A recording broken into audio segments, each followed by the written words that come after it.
Sir अब आपकी आवाज नहीं आ रही है। अब आ रही है? Yes sir. आ गई ना? Yes sir. कल हमने जो पढ़ा था उसके नोट्स आपको मिल गए? Yes sir. Yes sir. देखो मैंने दोनों पे नोट डाले हैं, गलती से पुराने ग्रुप में डाल दिया था 10th क्लास का। वो मैंने एक साथ जितने नोट्स अपने हुए ना, एक बार तो अलग अलग डाल दिए ईआरपी पे, और एक साथ पीडीएफ बना के मैंने 10th वाले ग्रुप पे और डाल दिए। देख लिए होंगे? Yes sir. लेकिन आपको ना नोट्स लिखने के साथ साथ बेटा ओबीटी भी जो दिए ना वो भी सॉल्व करना है। यस ऐसा नहीं कि आप एक साथ ओबीटी करो, आपको जैसे जैसे मिल रहे हैं वैसे वैसे नोट्स ओबीटी लिखते जाओ, बाहर नहीं बढ़ाना, ठीक है सर। जो पढ़ा है पिछले वीडियो में वो पढ़ा था संसाधन नियोजन, संसाधन संरक्षण। आज सर। अपना टॉपिक आता है भू संसाधन। भू संसाधन। तो पहला प्रश्न बनता है भू संसाधन क्या है? भू संसाधन क्या है? बहुत ही ध्यान से समझना बेटा। हम जानते हैं भूमि का क्षेत्र, भूमि का क्षेत्र जो जिस पर हम रहते हैं, चाहे वो पर्वत है, चाहे वो मैदान है, चाहे पठार है, ये सारे क्षेत्र जहाँ पे, चाहे वो द्वीपीय क्षेत्र है, कोई भी क्षेत्र जहाँ पर हम रहते हैं जो भूमि का भाग है उसे हम भू संसाधन कहते हैं। ठीक है, पूरी पृथ्वी पर देखें तो भू संसाधनों की स्थिति देखें तो हमारे पास में भूमि का भाग केवल 29% है और 71% क्या हमारे पास में जलीय स्रोत है। भूमि का भाग कितना है हमारे पास में? 29% है और बाकी क्या है? जलीय स्रोत है। तो भू संसाधन की हमारे पास में पर्याप्तता है, लेकिन वो देखें तो बहुत कम मात्रा में हमारे पास में भू संसाधन है, और इस भू संसाधन का फिर कम मात्रा में है तो बहुत ही सही तरीके से उपयोग हमें करना भी जरूरी है। जैसे भारत देश की बात करें तो भारत में जनसंख्या कितनी है, और जनसंख्या के अकॉर्डिंग देखें तो भू संसाधन बहुत कम है। इस कारण से हमने देखा भाई डेंसिटी निकालते हैं, आपने पढ़ा हो घनत्व, तो घनत्व किसके बीच में निकलता है? जनसंख्या और क्षेत्रफल के बीच में। और भारत का घनत्व हम जिसकी बात करें 2011 के अनुसार है 382 व्यक्ति प्रति वर्ग किलोमीटर। यह आपके काम की बात नहीं है, लेकिन मैंने इसलिए समझाया है कि हमारे पास में भूमि संसाधन सीमित है। अब जो घनत्व निकला है इसमें भी देखो पर्वतीय क्षेत्र है, पठारी भाग है, वहां पे लोग कम रहते हैं, और मैदानी भागों में लोग क्या रहते हैं? ज्यादा रहते हैं। और हमने देखा है कि भारत देश की बात क्यों न करें तो मैदानी भाग जो हमारे हैं उन मैदानी भागों का जनघनत्व ज्यादा है पर्वतीय और पठारी भागों की तुलना में। ठीक है, तो आपको भू संसाधन समझ में आ गया कि भू संसाधन क्या है? भू संसाधन भूमि का वह भाग है जिसका हम उपयोग करते हैं। भूमि का जो संसाधन तो तभी बनेगा ना जब उसका हम क्या करेंगे? उपयोग करेंगे। तो भूमि का वह भाग जिसका हम उपयोग करते हैं उसे हम भू संसाधन कहते हैं। अब कौन से भाग का उपयोग करते हैं? हम मैदानों का भी उपयोग करते हैं, हम पठारों का भी उपयोग करते हैं, हम पर्वतीय क्षेत्रों का भी उपयोग करते हैं। पठारों का भी करते हैं, भाई समझ में आ रहा है? पठारों का भी करते हैं, मैदानों का भी करते हैं, और पर्वतीय क्षेत्रों का भी करते हैं। ध्यान से समझना, भारत के संदर्भ में बता रहा हूं मैं। किसी के पास नई बुक है, हो सकता है आंकड़े नए आए हो, ठीक है भाई, किसी को बोलना है, कोई प्रश्न कर रहे हो बेटा? बीच में ये ऑडियो ऑन है। भाई लकी जाट, उज्जवल, उज्जवल कुछ पूछ रहा है क्या बेटा? उज्जवल, सुनाइए उज्जवल को।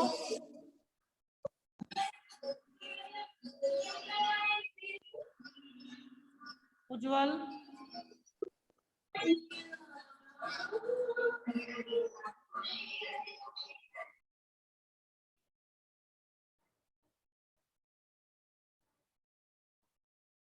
देखो तो भारत में देखें तो मैदानी भागों के अंतर्गत आपके 43% भाग आता है। मैदानी भागों के अंतर्गत अपना कितना 43% भाग आता है। पठारी भागों में देखें तो 30% भाग है वो पठारी भागों में गिना गया है। और पर्वतीय क्षेत्रों में देखें तो 27% भाग है वो पर्वतीय क्षेत्रों में गिना गया है। इस प्रकार हमारे क्वेश्चन है क्या? सर हाँ, बोर्ड पर क्लियर दिखाई नहीं दे रहा। आवाज नहीं आनी क्या बेटा? नहीं सर, आवाज आ रही है, बोर्ड पर क्लियर दिखाई नहीं दे रहा। क्या नहीं आ रहा? एक बार मैसेज करके भेजिए बेटा। क्या नहीं आ रहा? आवाज नहीं आ रही क्या? आपकी आवाज क्या मेरे पास सही नहीं आ रही? समझ में नहीं आ रहा क्या बोल रहे हो। बोर्ड पर क्लियर दिखाई नहीं दे रहा सर। बोर्ड पे क्लियर दिखाई नहीं दे रहा तो ये Yes, sir. लाइट की वजह से है, जो लाइट लगा रही है उसकी वजह से है। अब मैं इसको बंद करूंगा तो सारा कुछ बंद हो जाएगा एक बार। देखो किसी एक की प्रॉब्लम है क्या लाइट ये क्लियर वाला है? अगर सबके हैं तो लाइट वाली समस्या है, लाइट लगा रखी है ना हेलोजन, उसकी वजह से होगा। तो वॉइस तो क्लियर आ रही है बेटा? Yes sir. मैदानी भाग 43%, पठारी भाग 30% और पर्वतीय क्षेत्र 27% भूमि है। ये हम जानते भी हैं कि भारत का जो मैदानी भाग है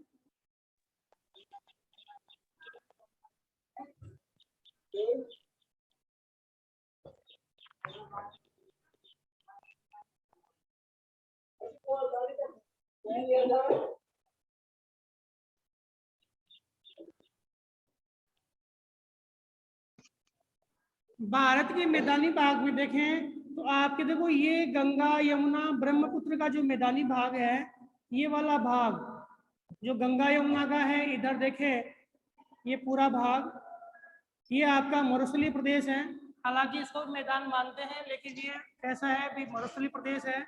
ये पूरा हिमालय प्रदेश है, ये आपका कैसा है पर्वतीय प्रदेश है।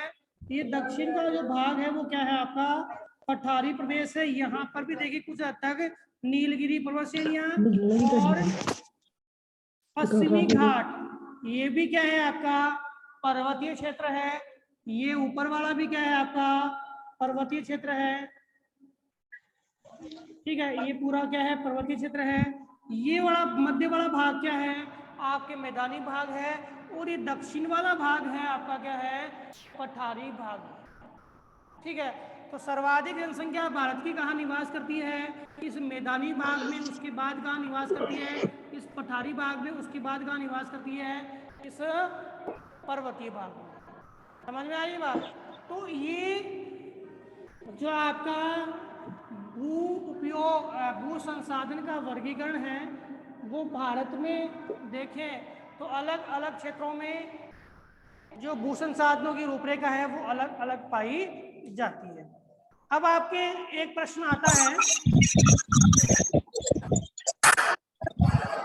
जो कुछ भी नहीं आ रहा समझ में, लाइट वगैरह जो है आप एक बार मैसेज कर दीजिए। अब जैसे जो टेक्निकल वाले आएंगे तो उनको बताएंगे ये प्रॉब्लम आ रही है। तो हम बात करें अगली कि भारत में भू संसाधन जो है, इन भू संसाधनों के अभिलेखों का जो आंकड़ा कलेक्शन का काम है वो कौन करता है? ठीक है, वैसे देखें तो भौगोलिक आधार पर भौगोलिक सूचना तंत्र, भौगोलिक सूचना तंत्र, जोग्राफिकल इंफॉर्मेशन सिस्टम IS, ठीक है, इसके माध्यम से आंकड़ों को फोटोसिंथेसिस विधि यानी वायु रेखा चित्र के माध्यम से कलेक्ट किया जाता है। ठीक है, इसके अलावा भू संसाधनों के आंकड़े हैं वो और कौन कलेक्ट करता है? जो भू उपयोग है उसके आंकड़े और कौन कलेक्ट करता है? तो आपका भारतीय सर्वेक्षण, याद करना बेटा इस चीज को, भारतीय सर्वेक्षण विभाग, भारत सरकार, ये भू उपयोग संवर्ग के आंकड़े इकट्ठे करता है। कौन सा? भारतीय सर्वेक्षण विभाग, भारत सरकार। और इसका मुख्यालय है देहरादून में। कहां पर है? देहरादून। ठीक है, देहरादून में क्या है इसका मुख्यालय है। अब ये भारतीय सर्वेक्षण विभाग जो है इसकी तरफ से आपके मानचित्र बनते हैं। आप देखिए ना, बाजार से जो मानचित्र लेके आते हो उसमें लिखा होता है वो, भाई कुछ प्रॉब्लम है क्या?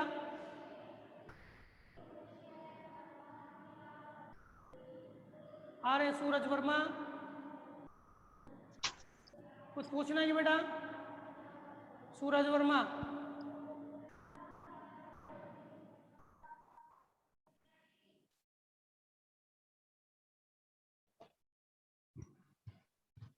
ये लेसन आपके लिए बेटा बहुत ही इंपॉर्टेंट है, ध्यान रखना, क्योंकि बहुत छोटे छोटे प्रश्न यहां से बनते हैं। भारतीय सर्वेक्षण विभाग, भारत सरकार, मुख्यालय है देहरादून। ये भारत के भूपयोग संवर्गों का क्या करता है? लेखांकन करता है। और आप देखना, बाजार में जो मानचित्र आते हैं उनमें लिखा होता है geographical survey of India, geographical survey of India. ये जीएसआई के जो है मानचित्र है, ये मानचित्र क्या होते हैं? एक जो आपके सही और सटीक मानचित्र माने जाते हैं। भौगोलिक सर्वेक्षण इंडिया की जो मानचित्र है वो आपके सटीक मानचित्र माने जाते हैं, सही मानचित्र माने जाते हैं। इसके अलावा भू उपयोग संवर्ग जो है उनको राज्य स्तर पर कौन कलेक्शन करता है? जैसे आप अपनी जमीनों के जो जमीन है हमारी, उन जमीनों के ब्यौरे जो है, ब्यौरे का मतलब होता है जमीनों के बारे में जो हमारी जो लेखांकन विधि है या जमीनों के जो आंकड़े हैं वो कौन कलेक्ट करता है, कौन हमारे सामने प्रदर्शित करता है? वो करता है बेटा भू राजस्व विभाग। कौन सा? भू राजस्व विभाग। भू राजस्व विभाग सभी राज्यों में निर्मित है, अलग अलग सभी राज्यों की वो डाटा क्या करते हैं? कलेक्ट करते हैं। किसके? जमीन यानी भूमि से जुड़े हुए डाटा इकट्ठे करते हैं। और राजस्थान में भू राजस्व विभाग है, उसका कार्यालय कहाँ है? अजमेर में। ये ध्यान रखना, भू राजस्व विभाग, भू राजस्व विभाग है वो जो निजी संपत्तियां है या जो भी हमारी संपत्तियां हैं उनके आंकड़े रखता है, जो राज्य स्तर पे अलग अलग हैं। और राजस्थान का भू राजस्व विभाग का मुख्यालय कहाँ है? अजमेर में है।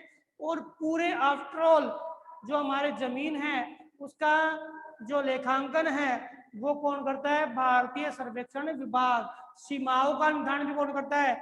ये भारतीय सर्वेक्षण विभाग। इसके द्वारा मानचित्र प्रदर्शित किए जाते हैं।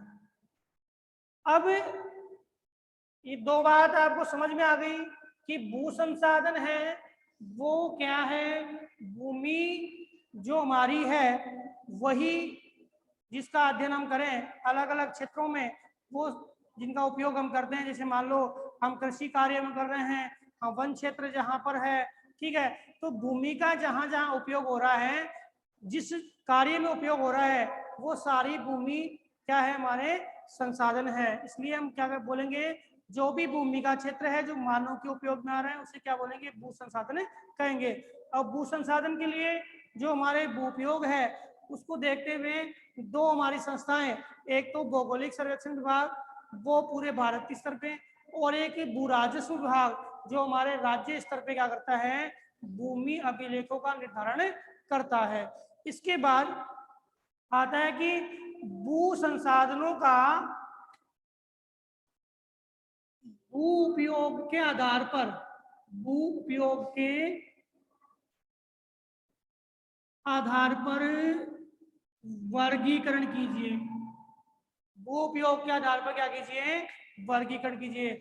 यानी भू संसाधनों का भू उपयोग वर्गीकरण के आधार पर क्या कीजिए, वर्गीकरण कीजिए। भू उपयोग मतलब है भूमि का हम उपयोग कैसे लेते हैं, भूमि का उपयोग हम कैसे लेते हैं। तो यहाँ से बेटा प्रश्न आपका पुटअप होता है कि कौन कौन से भू उपयोग वर्ग है, कौन कौन से भू उपयोग वर्ग है। तो सबसे पहले हम बात करें वन क्षेत्र। कौन सी क्षेत्र, वन क्षेत्र। तो वन क्षेत्र जहां पे वनों को रखा गया है। अब वनों के क्षेत्रों को हम दो प्रकार से अध्ययन करते हैं। किसके कितने प्रकार से, दो प्रकार से। एक तो वो क्षेत्र जो सरकार द्वारा वन नीति के अंतर्गत, वन नीति कब आई थी, 1952 में, उसके बाद में 1986 में कन्वर्ट होती गई है। मुख्य आपके 1952 की नीति जिसको मानते हैं, सरकार द्वारा जो वन नीति आई, उस वन नीति में 52 में 33% वन क्षेत्रों को आरक्षित किया गया। 33% वन क्षेत्रों को आरक्षित किया गया। एक तो वो क्षेत्र जो वन क्षेत्र के दौरान क्या है, आरक्षित है। क्या है, आरक्षित है। एक तो आरक्षित वन क्षेत्र का आरक्षित भाग। एक वो क्षेत्र जहां पर वास्तविक वन है, वास्तविक वन है। दो है, एक तो आरक्षित और एक वो क्षेत्र जहां पे वास्तविक क्या है, वन है। तो आरक्षित क्षेत्र है वो तो सरकार द्वारा चिन्हित है। क्या है, सरकार द्वारा चिन्हित है। लेकिन आप बोलोगे साहब वास्तविक वनों का हम कैसे निर्धारण करें। तो वास्तविक वनों का निर्धारण किया जाता है जो एक मिनट,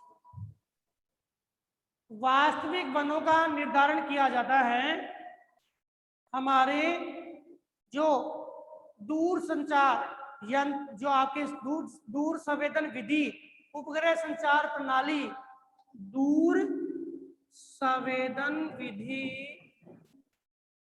या उपग्रह संचार प्रणाली के माध्यम से हम क्या करते हैं, इसका वास्तविक वनों का निर्धारण करते हैं। किसका, वास्तविक वनों का निर्धारण करते हैं।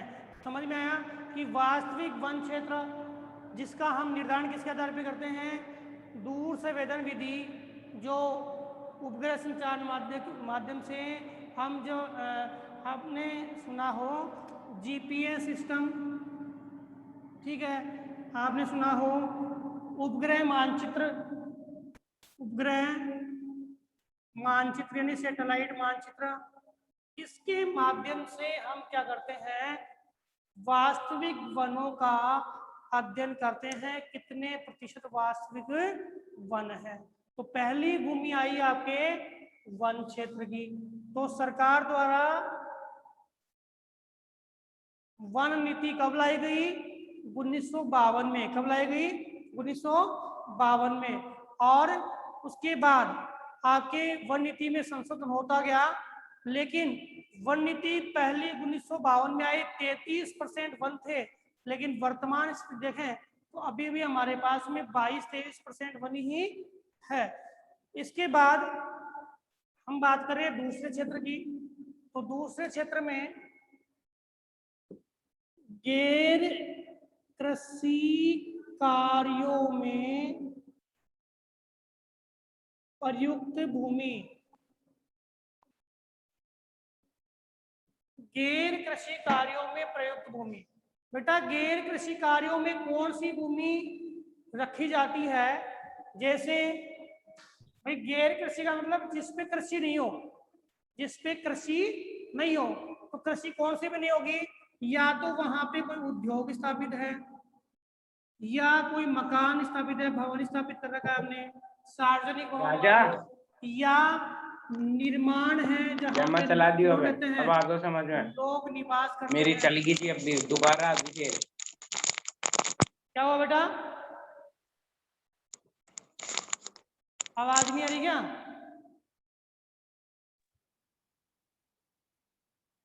विनेश मीणा क्या हुआ?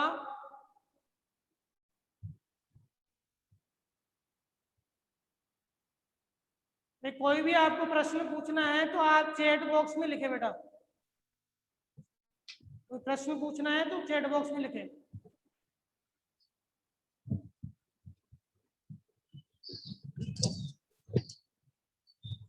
इससे क्या आपकी आवाज क्लियर नहीं आ रही और टाइम खराब हो जाता है।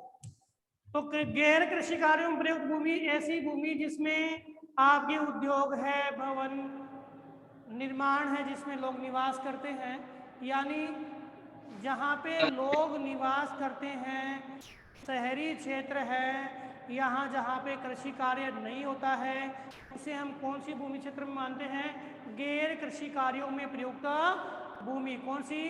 गैर कृषि कार्यों में प्रयुक्त भूमि। इसके अलावा हम बात करें, सबसे पहले ये सीक्वेंस ध्यान रखना, किताब में अलग तरीके से दिया हुआ, मैं यहाँ पे अलग तरीके से बता रहा हूँ क्योंकि आपको याद करने की कोशिश से वो सीक्वेंस सही रहेगी। ठीक है, क्या ये दो तो अलग हो गए आपके हैं? निवल बोया गया या शुद्ध बोया गया क्षेत्र, निवल या शुद्ध बोया गया क्षेत्र। निवल या शुद्ध बोया गया क्षेत्र कौन सा होता है? ऐसा क्षेत्र जिसमें वर्तमान फसल बोई हुई है और लगातार उसमें हम फसल कार्य करते जा रहे हैं। मतलब हमने, जैसे हमारे यहाँ खरीफ, रबी और जायद की फसल होती है और हम तीनों प्रकार की फसलें हैं उसमें उगा रहे हैं और वर्तमान में कृषि कार्य जिस भूमि पे की जा रही है उसको हम क्या बोलते हैं? निवल या शुद्ध बोया गया क्षेत्र। समझ में आ गया? यानी वह भूमि का भाग जहां पर कृषि कार्य वर्तमान में किया जा रहा है, यानी लगातार कृषि कार्य वहां पे हो रहा है, वो कहलाएगा निवल बोया गया क्षेत्र या शुद्ध बोया गया क्षेत्र। इसके बाद अगला, इससे अगला प्रतिभूमि।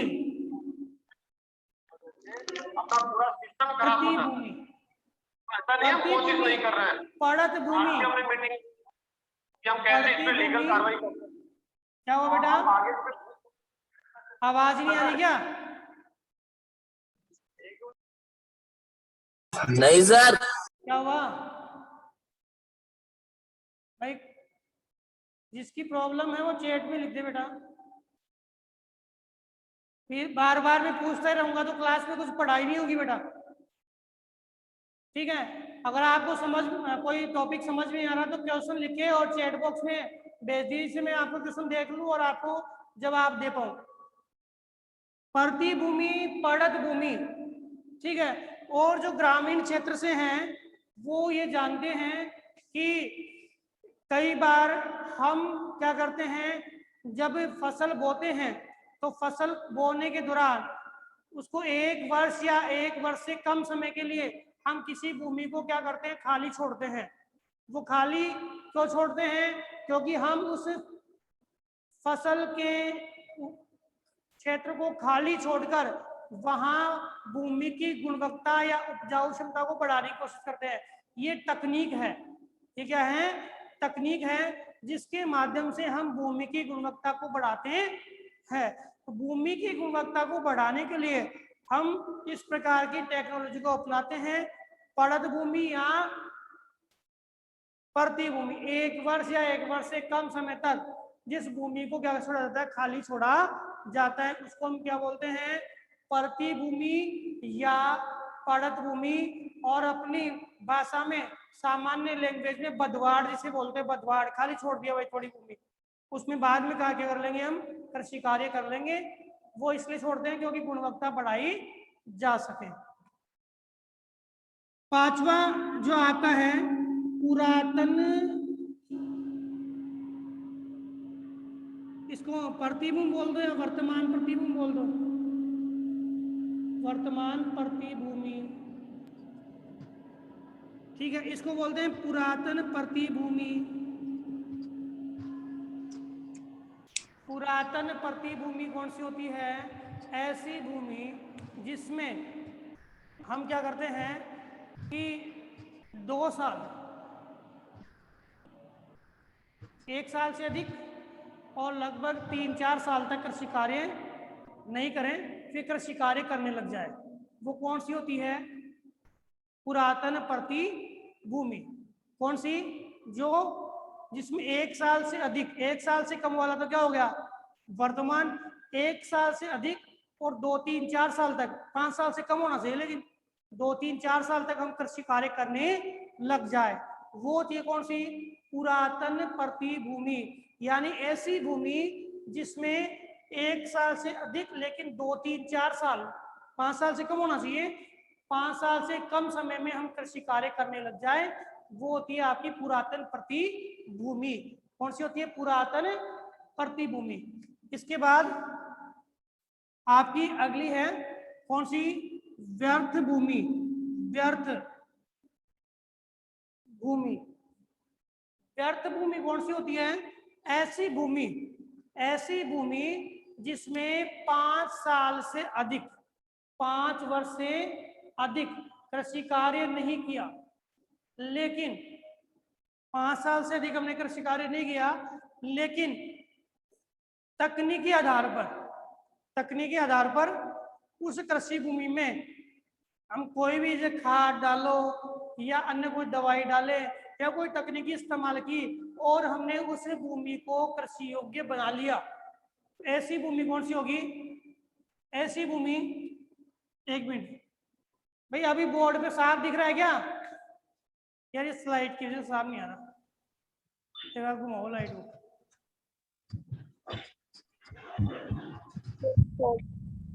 साफ नहीं आ रहा, अब साफ आ रहा है कि बेटा?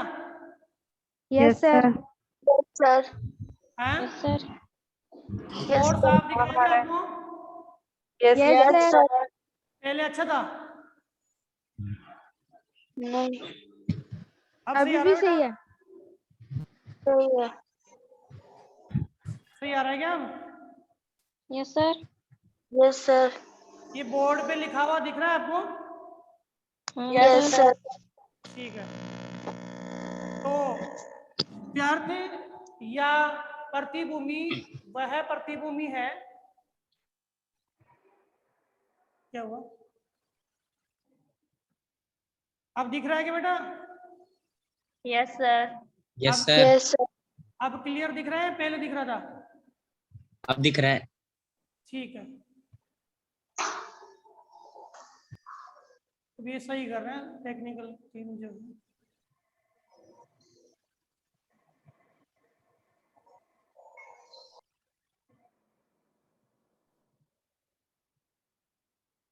ठीक है बेटा, सही हो गया ना? देखो, व्यर्थ भूमि जो 5 साल तक कृषि कार्य हमने नहीं किया और फिर उस कृषि में हमने उस कृषि भूमि में कृषि कार्य किया, लेकिन पूरी तकनीकी को अपनाया, तकनीकी को अपनाने के बाद वो कृषि भूमि है, क्या हुआ बेटा?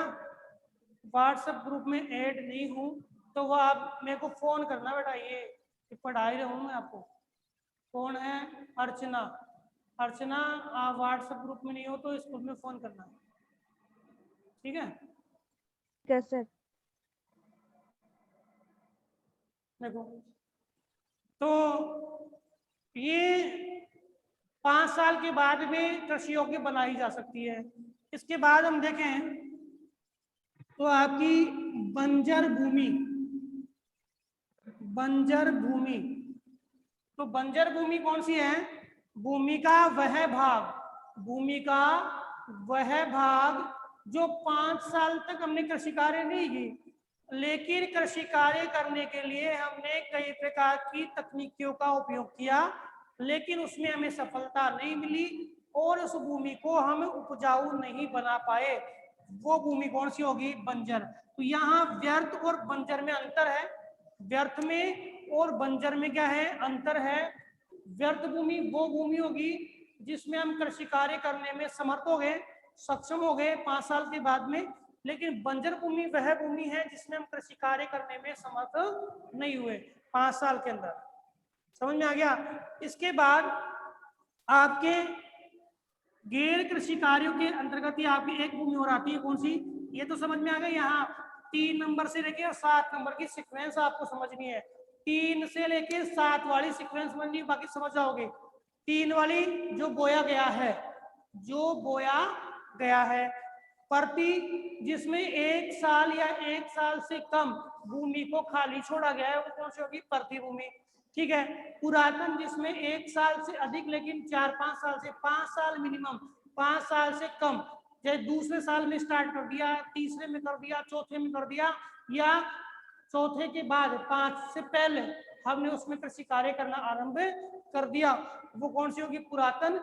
व्यर्थ जिसमें हमने 5 साल के बाद कृषि कार्य करना आरंभ किया, तकनीकी सहायता से हमने भूमि को उपजाऊ बना लिया, वो है आपकी व्यर्थ।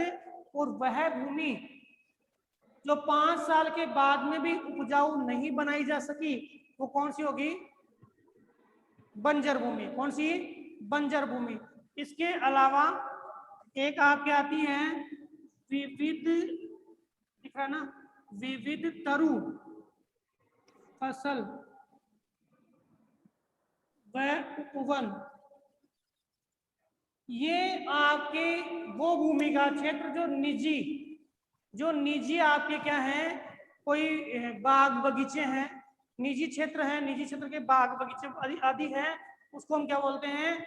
विविध तरु व उपवन आदि। और एक लास्ट आपका रह गया, वो आपका है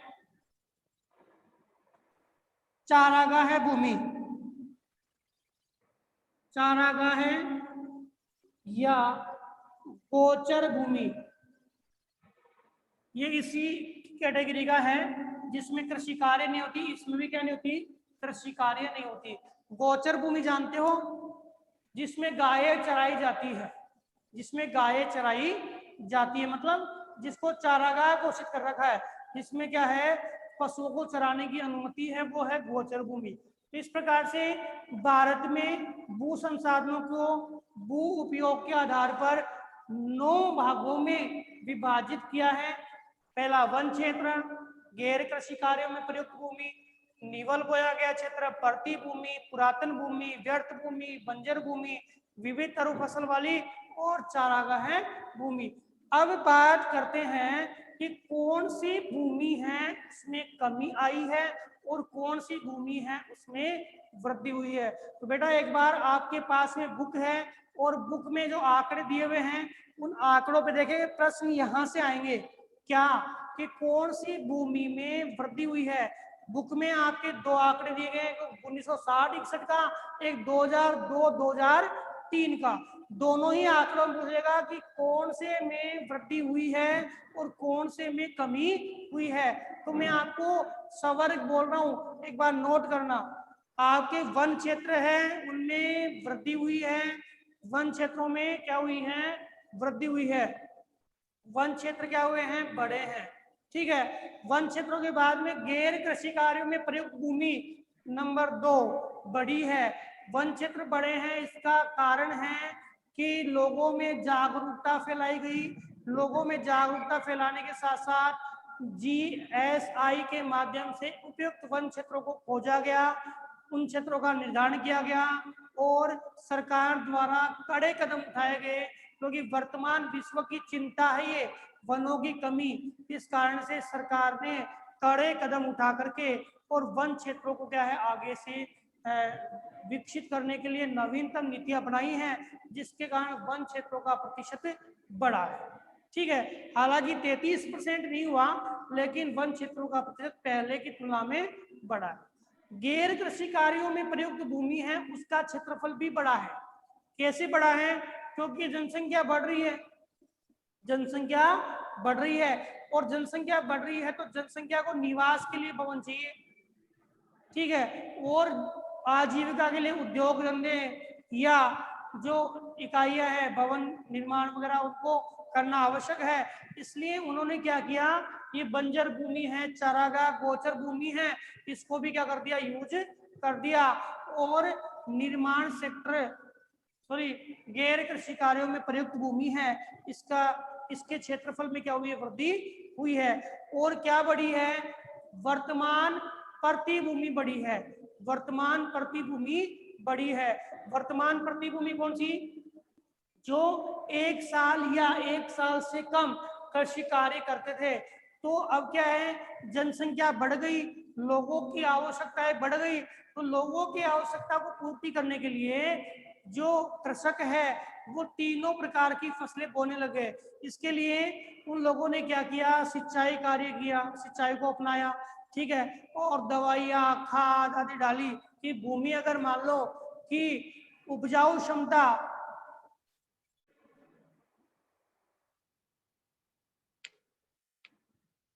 ये क्या है, जागृति बोल रही है कल की ओबीटी है, उसमें पहला क्वेश्चन क्या था बेटा, भारत क्वेश्चन भी लिख दो एक बार, मैं देख रहा हूँ फिर आंसर दे दूंगा, ठीक है, एक बार क्वेश्चन भी लिख दो। देखो तो इस भूमि का मतलब वर्तमान प्रतिभूमि का प्रतिशत भी क्या हुआ है, बढ़ा है। क्यों बढ़ा है, क्योंकि हमने जो परत छोड़नी थी भूमि, क्यों छोड़नी थी, उपजाऊ क्षमता बढ़ाने के लिए, और अब हम परत नहीं छोड़ते। क्यों नहीं छोड़ते, क्योंकि हम उपजाऊ क्षमता बढ़ाने के लिए दूसरे तरीके इस्तेमाल करने लग गए हैं। इसके अलावा पुरातन प्रतिभूमि का क्षेत्र भी बढ़ा है, पुरातन प्रतिभूमि का क्षेत्र भी क्या हुआ है, बड़ा है। यानी पुरातन प्रतिभूमि है उसका जो एरिया है वो क्या हुआ है, बड़ा है। भूमि है काफी जो है खाली पड़ी है। क्यों, क्योंकि सब जगह जो क्षेत्र है वहां पे जलाभाव है, ठीक है, जलाक्रांता जैसी समस्या आ जाती है, जिसके कारण लोग है काफी सालों तक कृषि कार्य नहीं कर पाते हैं। इस कारण से इसका क्षेत्र भी क्या हुआ है, बड़ा है।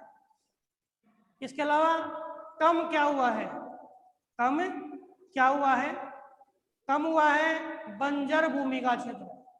बंजर भूमि का क्षेत्र क्यों हुआ है, क्योंकि बंजर भूमि को हमने उपयोग कर लिया गैर कृषि कार्यों में। कई बंजर भूमि है उसको हमने उपयोग कर लिया इसमें, कृषि कार्यों में। कृषि कार्यों में हमने बंजर भूमि को क्या किया है, उपयोग किया है। तो इस कारण से बंजर भूमि है उसके एरिया में क्या आई है, कमी आई है। इसके अलावा स्थायी चारागाह है, जो स्थायी, बेटा प्रश्न था संसाधन नियोजन में ऐतिहासिक अनुभव करने से क्या अभिप्राय है। संसाधन नियोजन है उसमें ऐतिहासिक अनुभव, ऐतिहासिक अनुभव का मतलब है कि अगर हम कोई भी नियोजन कर रहे हैं और इस नियोजन को हम पहले की तुलना के अंतर्गत देखें कि इन कारणों से, किन कारणों से ये संसाधन इस कैटेगरी में आया है और आगे क्या हो सकता है, और हम किन किन कारणों से, भाई कोई संसाधन ले सकते हो, जल ही लिया आपने, जल, अब जल की वर्तमान स्थिति और जल की पहले की स्थिति, तो पहले की स्थिति की जल क्या था, बहुत ही पर्याप्त मात्रा में था हमारे पास, लेकिन अब जल हमारे पास में पर्याप्त मात्रा में नहीं है। अब क्या कारण है, कैसे कैसे हमने उपयोग किया है जल का, जिसके कारण जल की वर्तमान में ये स्थिति होगी। अब हम जब कारण को पता नहीं करते हैं तो उपाय ढूंढ भी नहीं सकते। तो हमने कारण पता किया ऐतिहासिक परिणामों के आधार पर। कोई मरीज है डॉक्टर के पास जाएगा तो डॉक्टर सबसे पहले उसको पूछेगा कि बेटा आपको जो बीमारी है, आपको जो बीमारी है वो बीमारी कितने वर्षों से है, क्या क्या सिम्टम्स है, सिम्टम्स कैसे कैसे आए, तब वो क्या करेगा, उसका निदान कर पाएगा। इस कारण से हम संसाधनों का नियोजन अगर करें तो संसाधनों का नियोजन ऐतिहासिक अनुभव के आधार पर कर पाते हैं और वो आसान होता है। आपको कहीं भेज दिया जाए और आपको बोले कि ये जो प्रॉब्लम है